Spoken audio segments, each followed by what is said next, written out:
केंद्रपाड़ा जिले के मरसागांव ब्लॉक के लोपाटना पंचायत के पटना गांव के लोग पानी की पाइप के लिए जूझ रहे हैं। 15 घरों तक सरकारी ट्यूबवेल, ना तो पानी सप्लाई हो रहा, ना तो समस्या का समाधान हो रहा है। जैसे कि एकमात्र हल ही है जो कि पानी के लिए बच्चे नदी का गंदा पानी पीकर बीमारियों को शिकार हो रहे हैं। बार बार शिकायत करने के बाद भी कोई बात नहीं सुनने को आता है। जब भी हर जगह पानी मौजूद है तो 15 घर पानी से वंचित क्यों हैं।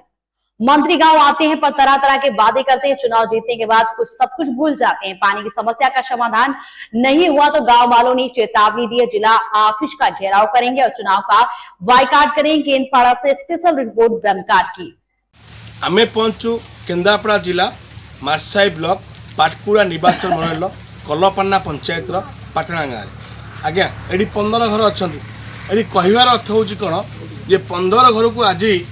पानी टुआ पाई पानी कौन ना कूओ पानी पीछे कौन नलकूआ ट्यूबवेल किसी ना ना सप्लाई पानी भी ना।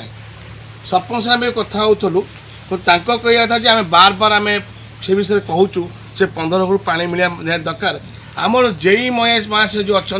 मार्साहे तो केवे जाऊना ऑफिस जना पड़ी घरे शोकरी एसी भितर शोकरी भल खाद्य खाई शोचुं कि भल पानी भी पीछे कि ये साधारण लोक पानी पीवा हईराण होती से अच्छे पचार बुझा कहे परिचय देवे। मो ना प्रशांत पति वार्ड नंबर 6 कल्लपांडा ग्राम पंचायत मार्साघाई ब्लॉक। आमर एपटे प्राय 15 ରୁ 20 घर अच्छा गोटे मात्र कूप पर निर्भर। स्वाधीनतार 69 वर्ष पर आज स्वच्छ पानी पीवाई आम योग्य हो पार्लु ना। बारंबार अभियोग करने सत्वे सरपंच वार्ड मेंबर पाखे आज जाके एपट को पानी मेगा पानीय जल प्रकल्प किंबा साधारण पानी पाइप उपलब्धि करागला ना। एणु यही गोटे एकमात्र कूप पर आम निर्भर कर चलुँ। कूअर अवस्था को आपण मैंने देखु कूअर तेलुणी पोक कादुओ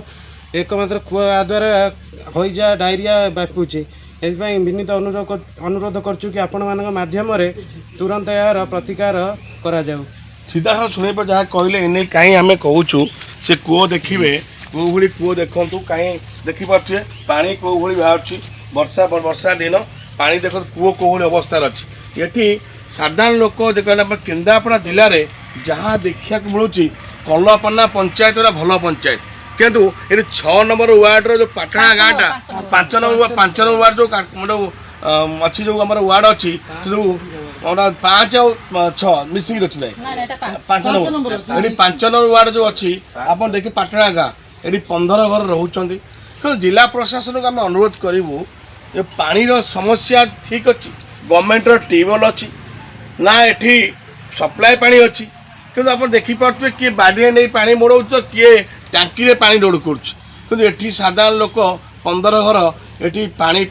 पूरा हंतसत होती। जापे ये केन्द्रापड़ा जिले में कौन अच्छी ये प्रशासन कुआड़े अच्छी ये सरकार कौन कर तो 24 वर्ष जहाँ पानी पाइले ये माने भाभी बीजेपी की भोट देते काले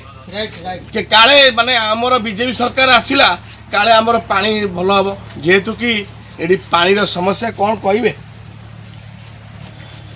आपण कौन कहे पानी समस्या कौन आपण बीजेपी की भोट देते कहीं देते भोट 24 वर्ष बीजेपी शासन कला काले नूतन आसवे सरकार भल काम करेंगे आम कि उपकृत किसी कौन किसी तो नहीं पार्लु ना आम तो बेस मेन तो समस्या पानी समस्या पड़ू कौन कहे कहले आप भोट देते क्या देते बीजेपी देल आज कौन आगुरी बीजेडी थिला समस्या ही नथला माने माने समस्या ही थिला सुन एबे कौन एबे समस्या छैया किछि नै पानी नै ना ये नै हम जो हैरान होछि से कथा भगवान जाने। ए कुओ पानी पिउछ बेमार पड़छु पुनी सिजै के पिया पाई पड़ुछि न सिमिन पीले आउरे मर जीव हमें अब हम कोन करबो। सीधा सलको जानि पड़ते सुनी पड़ते एठी लोक आम जामे तो कहूँ जहाँ साधारण लोक कहते 15 घर भितर कहते गोटा केन्द्रापड़ा जिलार जी अच्छा आम जिलापाल आउ जी अच्छा आरडब्ल्यूएस जी अच्छा जेई एसडीओ एग्जाम जी अच्छा से कम होला कौटी पानी समस्या देखापी तो से कहीं देखुना कि ये आम दोष देवा क्या ये दोष दिहब आरडब्ल्यूएस को दोष दिहब कहीं ना बर्तमान जो नूतन सरकार आसी किंबा ये बर्तमान भी अरविंद महापात्र बीजेडी मैंने जीति बर्तमान से भी नजर पकड़ा दरकार आप क्या लिखित देते লিখিত কোন দেব আমি তো যাই করে সবআড়ে কହୁଛୁ লিখিত দেই কোন লাভ আছে কোর্ট ଆମେ ତ MLA କୁ ଏପର୍ଯ୍ୟନ୍ତ ଆମେ କୋର୍ଟ ଚିହ୍ନି ପାରୁନୁ। ବାବୁ ଯୋଉ କହୁଛନ୍ତି ଆଉଛନ୍ତି ସେ କ୍ଷେତ୍ରପାଳ କତରୁ ମାନେ ପକ୍କା ରୋଡରେ ପଳଉଛନ୍ତି ଆଡକୁ ନଜର ଦେଲେ ସିନା ଯାହା ହନ୍ତା ନଜର ଦେବାକୁ ତ କହୁନାହାନ୍ତି ଆମର ଯୋଉ କର୍ମୀ ଅଛନ୍ତି ୱାର୍ଡ ମେମ୍ବର ନମିନି ସରପଞ୍ଚ ଇଏ ତାଙ୍କୁ କହନ୍ତେନି ଏଇଠି ପାଣିଟା ନାହିଁ ସୁବିଧା ସାର ଗୋଟା ଖୋଳନ୍ତୁ ବୋଲି ଏମାନେ କହିବେନି ଏମାନେ ହେଲେ ଗାଣ୍ଡି ଜକା ଲୋକ କ'ଣ କହିବେ କହୁଛେ ଏଇ ଯୋଉ ଛୋଟ ପିଲା ଆମର ସବୁ ଏଠି ଯୋଉ ଅଛନ୍ତି ଏଇ ପିଲାଙ୍କୁ ଡାଇରିଆ ବିଭିନ୍ନ ପ୍ରକାର ରୋଗ ଆମେ ମେଡିସିନ ଦେଇ ଦେଇକି ଆମର ମାନେ ହାଲତ କୋଉଠୁ ପାଣି ପିଉଛ ଏଇ କୂଅ ପାଣି ପିଉଛୁ ଆପଣ ମାନେ ଦେଖନ୍ତୁ ଭଲ ସେ କୂଅ ପାଣି ପିଇକିରି ଆମ ପିଲାମାନଙ୍କର କୋଉ ଅବସ୍ଥା ଆମର କୋଉ ଅବସ୍ଥା ଇଆଡେ ଡକ୍ଟର କହୁଛନ୍ତି କି ଆମେ ଭଲ ମେଡିସିନ ଏପଟରୁ ପାଇଦଉଛୁ କିଣିକି ଦେବାକୁ ଆମକୁ ପଡୁଛି ମେଡିସିନ ବର୍ଷା ପାଣି ରିସେଣ୍ଟ ବର୍ଷା ପାଣି ଏବେ ଯୋଉ ବର୍ଷା ଲଘୁଚାପ ହେଇଛି ଆମେ ସବୁ ହାଣ୍ଡି ବାଲ୍ଟି ସବୁ ଥୋଇକି ସେଇ ପାଣି ନେଇକିରି ରୋଷେଇ କରୁଛୁ। ସିଧା ଶୁଣିପାରୁଥିବେ 15 ଘରକୁ ବର୍ତ୍ତମାନ ପାଇଁ 15 ଘର କୂଅ ପାଣିରେ ନିର୍ଭର କରନ୍ତି କିନ୍ତୁ ଏଠି ଜାଣିପାରୁଥିବେ କେନ୍ଦ୍ରାପଡ଼ା ଜିଲ୍ଲା କଥା ଆମେ କହୁଛେ ଜିଲ୍ଲାରେ ଏଭଳି ଘଟଣା ଦେଖାହେଉଛି 15 ଘର